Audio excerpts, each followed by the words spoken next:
Hello મિત્રો, તો આજે તો હું તૈયાર થઈને નીકળી ગઈ અગાસીએ જવા માટે. તો અગાસીએ જતી હતી તો બેન કે મારે પણ આવું. તો મેં કીધું કે વાંધો નહીં, તું પણ હાલ. પછી તો મેં જોયું તો આ તો કૂતરા રમતા હતા, અહીં છોકરાઓ રમતા હતા. મેં કીધું કે મારે પણ રમવું.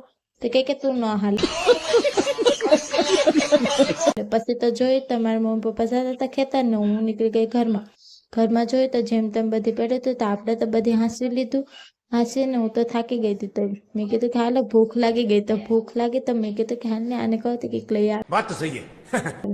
પછી તમે કીધું કે જા તું મેગી લઈ આવી. તો મારી હાટું લઈ આવી મેગી. ને આપણે પહોંચી ગયા રસોડામાં. તો રસોડામાં મેગી પકાવવા મૂકી દીધી. અને ઘડીક જેઠાલાલ જોઈએ તો મેગી પાકીને આપણે ખાઈ લીધું. તો ભાઈ કે હાલો આપણે જઈએ આજે રખડવા. મેં કીધું કે વાંધો નહીં. પછી તમે બે ભારો નીકળી ગયા રખડવા. પછી તો આપણે બાઈ પાસે પહોંચી ને જોયું તો કેટલું મસ્ત દ્રશ્ય છે. કીધું કે તું ક્યાંક મને ઉડાડી દઈ ની.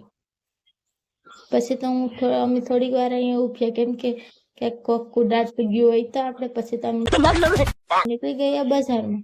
તો બજારમાં જતા હતા તો આ બધી દુકાનો બંધ હતી, ખાલી એક જ દુકાન ખુલ્લી હતી. મેં કીધું કે ત્યાંથી મારે શું લેવું. પછી તો હું પહોંચી ગયા ઘરે. તો હવે મળશું મારા નેક્સ્ટ વિડીયોમાં.